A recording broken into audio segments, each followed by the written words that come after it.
to suppress all the bad stuff and only show that, hey, everything is great, everything is okay, which created so many problems and lies. We're a whole, like, we're not only good or bad, we're both. And it's nice when someone can see you in your worst, through your worst, and still love you and still support you. This episode contains candid discussions regarding drug and alcohol abuse, addiction recovery, and brief mentions of sex work. Viewers' discretions are advised.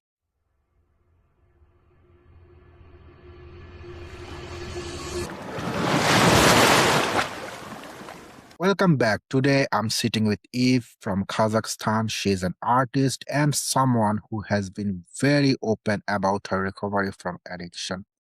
Not in a polished, packaged way, but in the way that feels raw, honest. So, Eve, can you tell us a little bit about yourself? This question again. I never know how to answer it.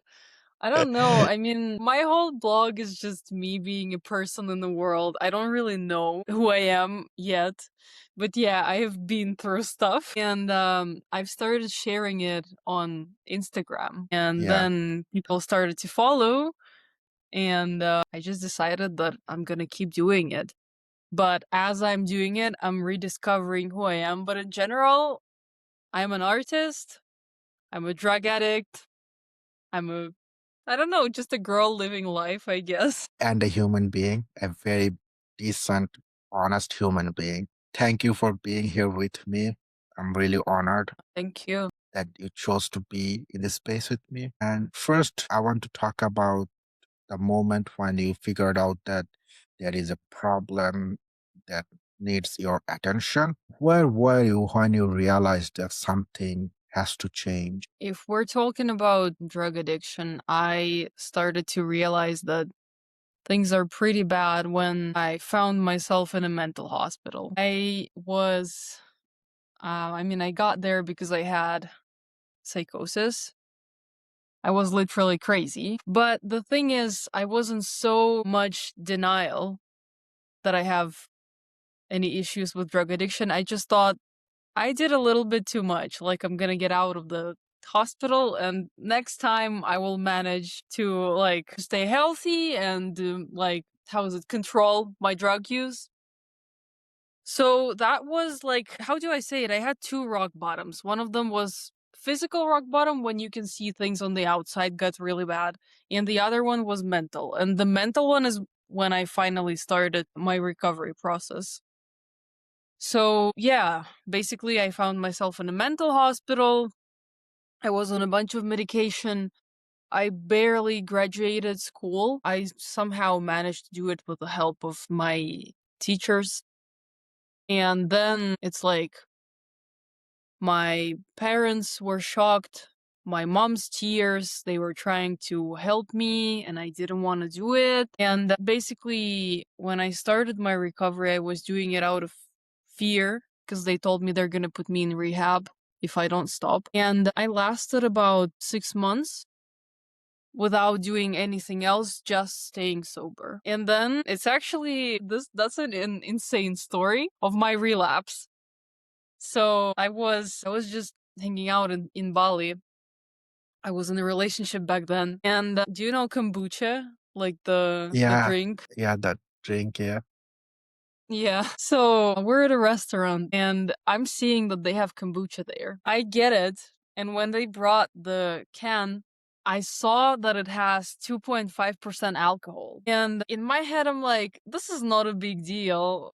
It's not that much alcohol, anyways. So, but for some reason, I asked my ex to buy me maybe like 5 or 6 cans of it so I can take some home and drink it like from time to time. And what happened is that when we got home, he left and I had one and then I had another one and then I had another one. So if we are, like the percentage gets higher and higher of alcohol in my blood. So finally I felt tipsy. And then I was like having fun and stuff, dancing, and then finally the realization came. Like, I got freaking drunk. And I couldn't control, like, who does that? Who has 5, 6 cans of kombucha, in one go? Nobody does that, but an alcoholic. And then this thing happens.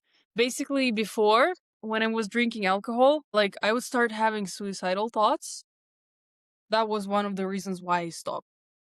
I had suicide attempts, ended up in mental hospitals before my recovery. And this time I simply had the 5, 6 cans of kombucha and I'm sitting on my bed and I'm thinking, should I just go and take all of my antidepressants all at once? So I have the thought, right, of killing myself Yeah, again. And that's what I didn't do it. That's when I finally realized I became conscious of the thought process in my head, and I'm like, fuck, I fucked up. I'm drunk and I want to kill myself. And this is all because of kombucha. So this story is like, it makes people laugh, but also like, what the hell? And I told it to my ex before. He was like, if you relapse, we're gonna break up. So technically, I relapsed and he gave me one more chance. I ended up leaving him because it was a codependent relationship. But back then, he was helping me a bunch and he told me, I'm giving you one last chance. You should do a recovery program. And basically, that's how my recovery started. So I had two rock bottoms. One was like physical, when everybody figured we have a problem, but I was in denial and I didn't care. And the other one was like a mental one, when I finally realized that I have a problem. I'm so glad that you made it. Did I saw that you have studied in the United States, and did it all start from there, or did it like started gradually? Like you always thought like, okay, one time is not gonna be a problem, something like that, or one drugs is not gonna be a problem. So the thing is, I was always like a good girl, right? I only had good grades at school, good at sports, good at arts. So that's what was happening on the surface.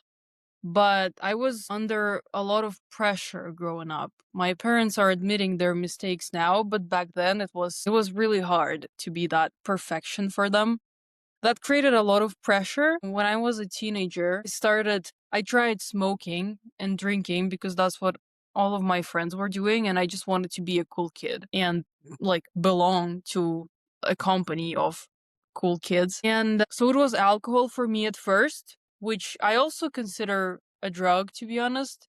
I feel like I would try drugs back then also, but nobody was using them. People were mostly drinking. And after that, when even back then, I knew that I have problems with alcohol because I was already drinking by myself. Like I was a kid, I was a teenager, 14, 15 years old. I was drinking by myself. I was mixing it in my other drinks and bringing it to school, like a lemonade or something, drinking there. And then I came to the US to study, and that's when I discovered other drugs. It started from weed, and I should say I was lucky enough to never do like hard drugs. So my main enemies, let's say that, were weed and Adderall, which is technically just amphetamines. Like that's what it literally says on the label, amphetamine salts, just from a pharmacy. But yeah, the drug part started in the US, but the signs were there long before I started using like what people consider drugs. Okay, and even when you started and you were also studying, how did you cope up with both of them? Because in my assumption, the more drugs and alcohol you are consuming, it's gonna do some effect on your study and social life, especially when you were abroad and all by yourself in the United States. When I came there, and I've been studying English my whole life, since kindergarten probably, but when I came there, I was really shocked because I still couldn't fully understand people and I had the language barrier, so I couldn't speak freely. I was really socially anxious all the time. And when I discovered weed, I was thinking that it helps me, but not to socialize. For the first semester, I mostly stayed in my room. Like I skipped many classes. I was coming up with all those reasons to not go. I had so much anxiety, and I thought weed was like it was helping me to cope. But no, like I was high, I was just distracted. And then I would sober up and I would think, oh my God, the anxiety is back. I need more weed. So it did affect my studies quite a lot. uh I barely passed the first semester. And after that, COVID started. So it became much easier for me to pass the rest of my semesters because I didn't have to go and see people in person. And my English started becoming better and better and better just over time studying in the US. So I became less socially anxious. But my addiction got worse. I definitely I failed one semester for sure. Yeah. You know, when you have problems with drugs, you usually have other things happening at the same time, like crazy relationships, crazy stories, hospitals, mental hospitals. So sometimes I had to text my advisor or my teachers like, "Oh, I can't come to class because I was hospitalized for a suicide attempt." And they were like, okay. I mean, like they were trying to help me. They were generally genuinely concerned for me. And how I was graduating straight out of a mental hospital, I should say. Like everybody was doing their finals and I was hospitalized. So I don't think my teachers they know why I was hospitalized, but they knew I was and they gave me an opportunity to pass it, like online. And which is interesting, I didn't have problems with actual subjects in university. Actually, my GPA was pretty good. It was just because of my drug use, it was like this, because like sometimes I would be an A student and my grades like the percentage we have like not grades but you know certain like percentage it was higher than 100% because I was doing extra work. And then the next semester, like I'm using a bunch, so it drops back down because I spend my time doing some crazy stuff. And part of the reason why I was doing Adderall is because I wanted to make my grades better. Because on top of that, I started having problems in my relationship. So my grades went down, and someone told me, hey, there is this pill that is gonna help you study better.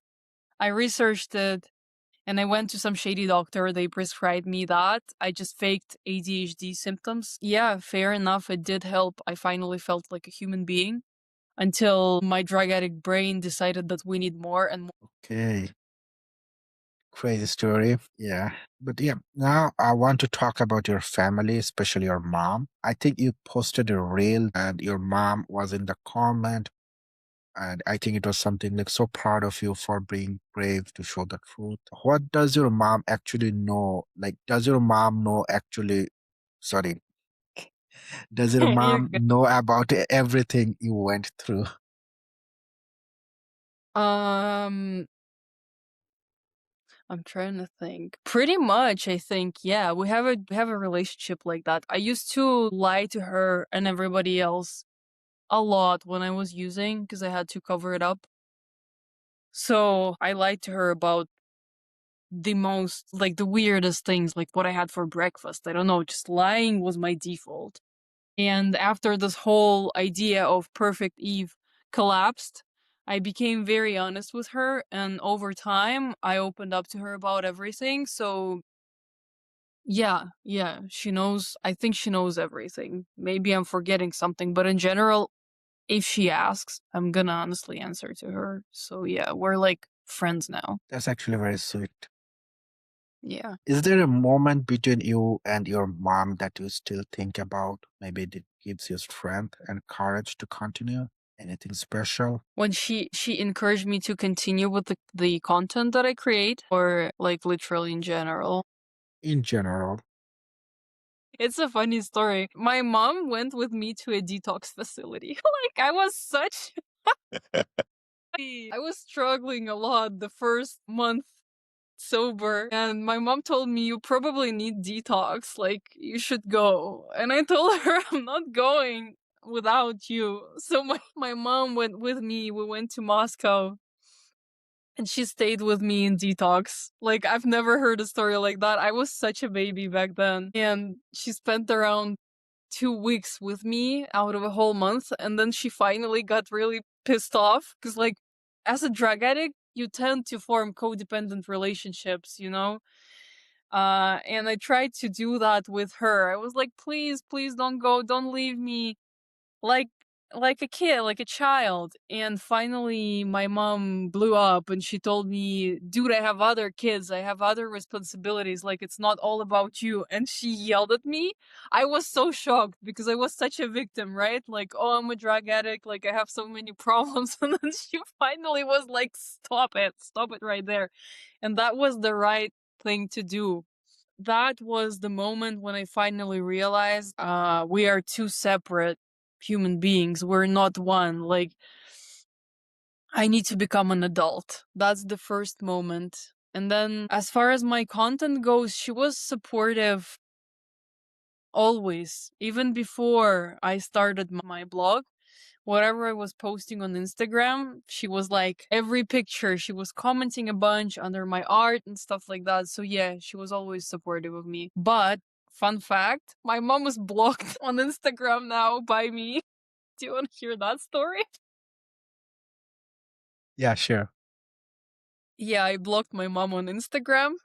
Everybody was seeing. I remember people sending me DMs like, you have such a good relationship with your mom. And then yeah, I she's blocked now, but we're in a great relationship. It's so weird. I just started noticing that she comments, and when she comments like she will leave comments like this. And it created this weird dynamic in my head where, I'm still performing for her as her kid. Like, it created some weird obstacle in my head.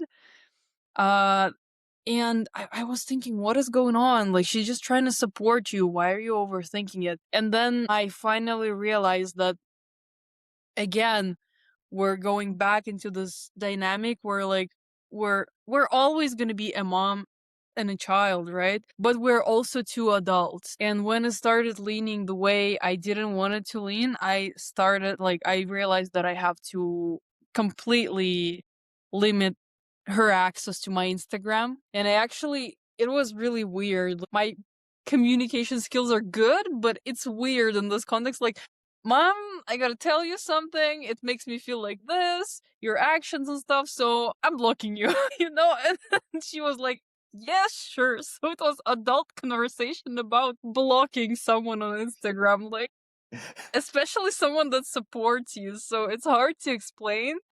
Yeah. But yeah, but she understood. And actually, it's so funny because we're still exchanging reels through WhatsApp, not through our actual accounts, because I blocked her. Okay. And what does it feel like to be seen by someone, like seen by the person who raised you? Like she's seeing you right now. You mean on social media or No, in general, in life, for everything you have been through. If you can break them out into in separate sequence or something. it's pretty weird.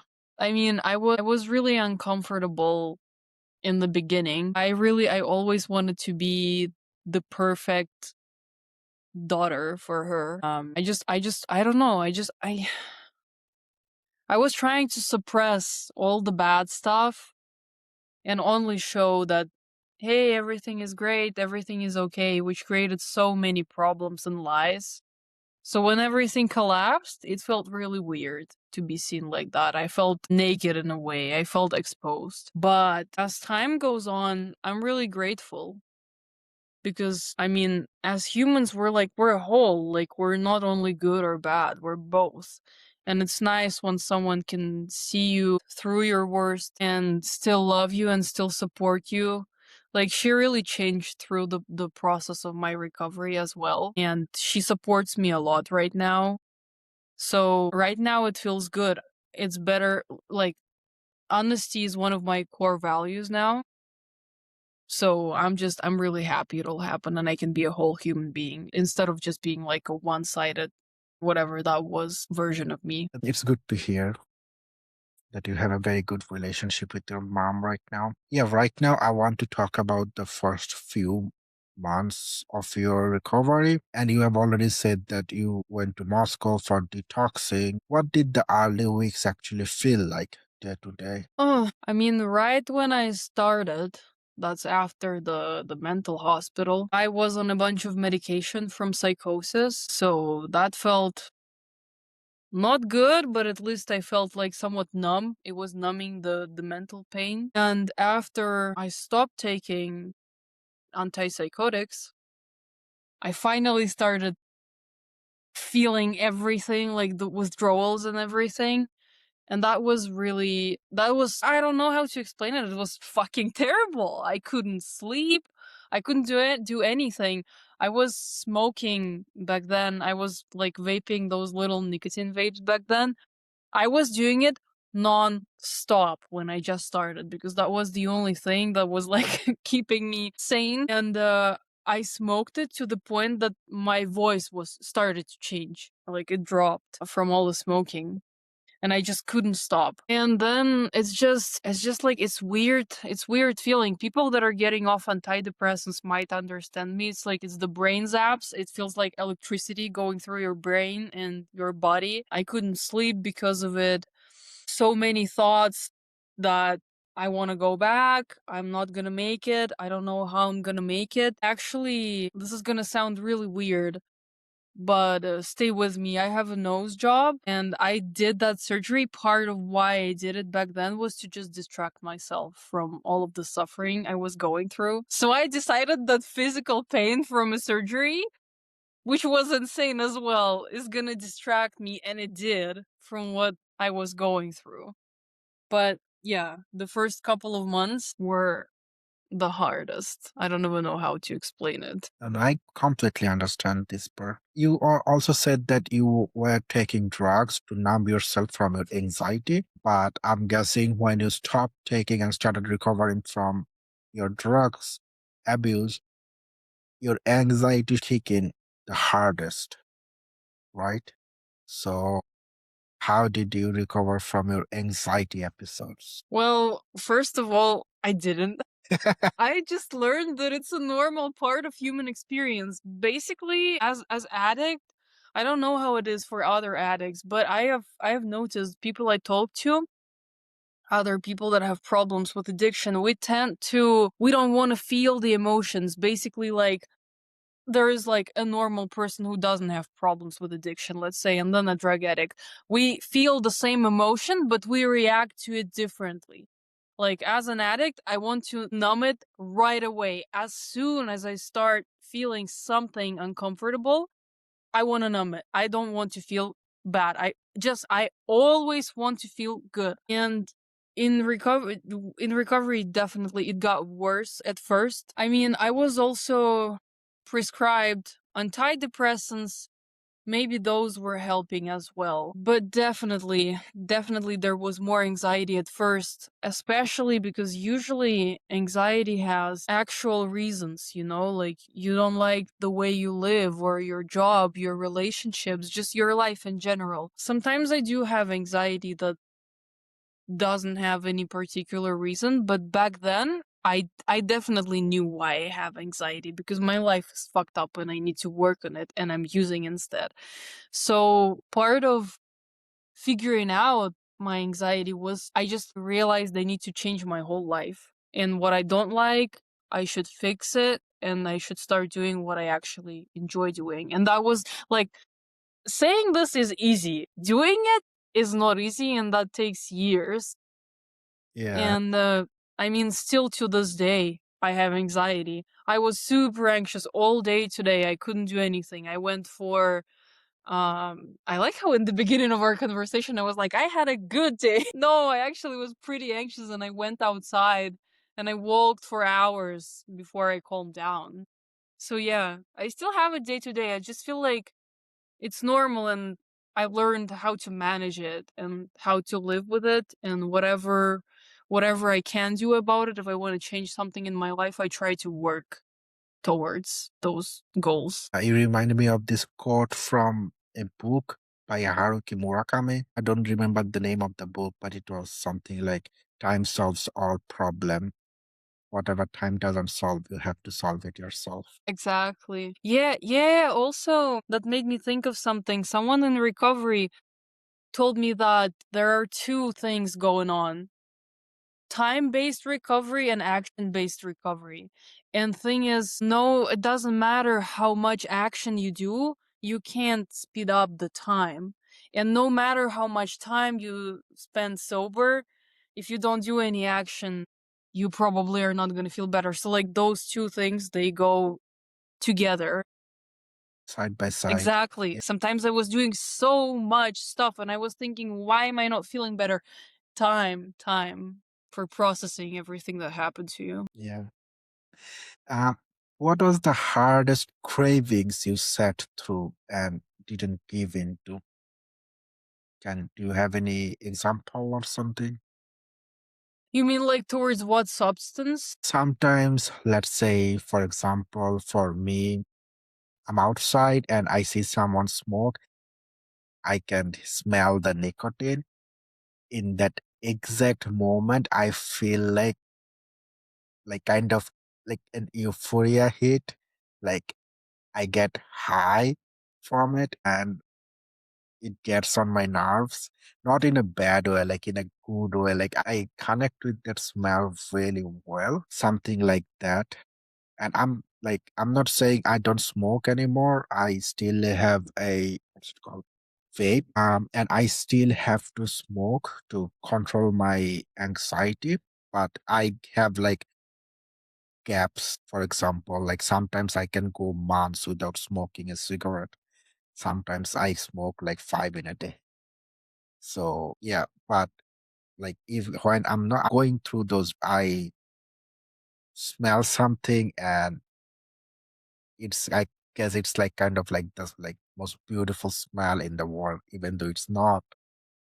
So do you have any kind of this like hard cravings, but you didn't give up on yourself? Yeah. Actually, yeah. Well, um I don't mind nicotine or alcohol like to certain degrees, so I'll still go out with people if there is at least one person who doesn't drink that night. But I do go to bars sometimes just to hang out with people and dance. I actually in general I like dancing and socializing. Same with nicotine. It's fine if people smoke around me, but for example, I couldn't, I was dating someone, and then as we kept going, I've noticed that, he smokes all the time, and I started developing cravings, and I had to cut it off. I was like, we can't keep going. But my biggest trigger are psychedelics. I don't know why.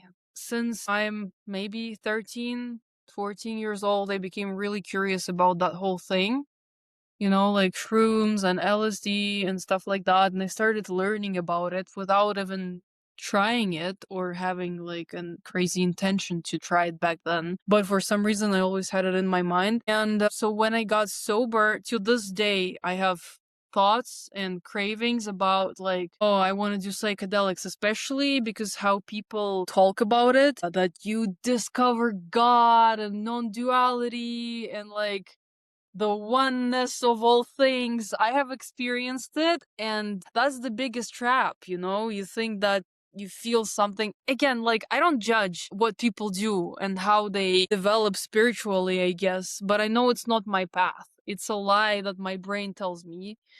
So I can't spend time around people who are doing psychedelics or even weed, because like sometimes to this day I'll have thoughts like, oh, maybe I should start microdosing or something. But I know that my microdose is gonna turn into an actual trip, and then it's gonna like I know what's going on in my head. But yeah, psychedelics it is. Yeah. And was there a day that you almost didn't make it through, or maybe more days, but you like what got you to the other side? It's probably in the very beginning of my recovery after the psych ward. My parents came to another country where I was at the time. in the US basically, and they were staying with me, so people didn't want to leave me alone because they were afraid that because I kept telling them like, I don't care. If I want to use, I'm gonna use. I'm just gonna leave as soon as you stop watching me. So they decided that they're not gonna stop watching me, and they would switch. Like my ex would look after me, then my mom and stuff like that. But at some point, my mom left. She was doing her own thing. And my ex, he told me, listen, I'm gonna go somewhere. Like, he needed to drop something off. He's like, I'm gonna be absent for a couple of hours. Please promise me you're not gonna do anything stupid. And I was like, yes, of course, I promise you. And in my head, I'm like, this is my way out.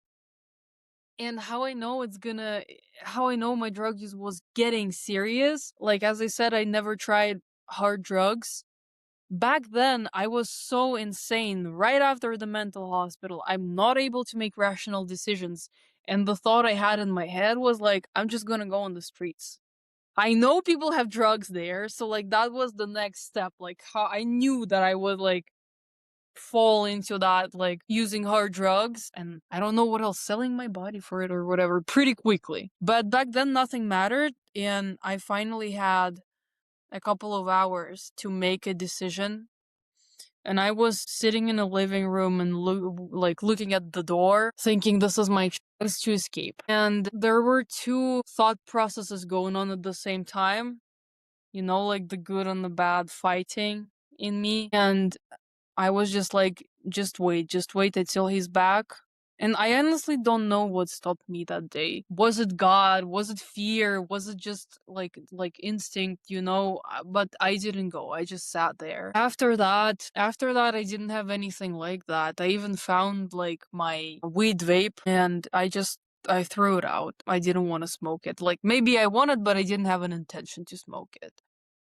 Other than that, after maybe a year of my recovery, I was in really bad spots sometimes. Like I had a pretty harsh breakup. I felt super miserable, yet I didn't have a thought that I should go and do something. I still sometimes have the thoughts that maybe I should start drinking again occasionally, but they're just thoughts. I never had like an actual feeling that I'm gonna go do it after that situation. Thank you. You've been very brave. You want to take a moment? Of silence? Yeah. I don't know. I don't know. It's been a long journey for you. And I know it was difficult, but you have made it through. And you are a strong person. You are a strong human being to acknowledge everything that you have been through. And you have covered all of this way to come where you are right now. Thank you. Yeah. I mean, I feel like it's a fight that I'll have till the rest of my life, pretty much, because the disease is not Yeah. going anywhere, It's still in your head. Yeah, I have a couple of more questions. And now we are gonna talk about your present right now. You are 2 years sober and you are drawing rainbows and enlightened kittens and writing enjoy and suffer occasionally on your sketchbook pages. What is the art actually doing for you? Is it your coping mechanism, an escape, a form of expression, or something you can't even name yet?